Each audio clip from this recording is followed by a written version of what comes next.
So, ito na nga mga mi, matutulog na sana kami. Kaso, bigla kong napansin ang papansin kong asawa. O, tingnan nyo nga yung ginagawa niya.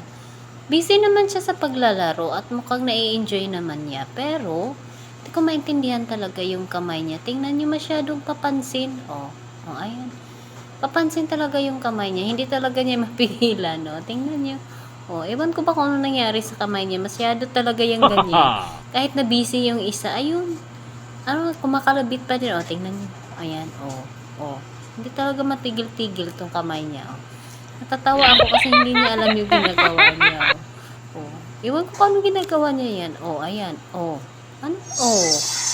Iwan ko talaga kung anong nasa isip niya, bakit niya ginagawa niyan. Parang, hindi ko kasi maintindihan bakit ganyan. Naka-focus naman siya dun sa cellphone niya kasi naglalaro siya, pero bakit ganyan? Yung kamay niya talaga, hindi talaga mapalagay, hindi talaga mapakali. Kaya ayan na guys, ibubuking na natin yung ginagawa niya. Ayan na, tcharan!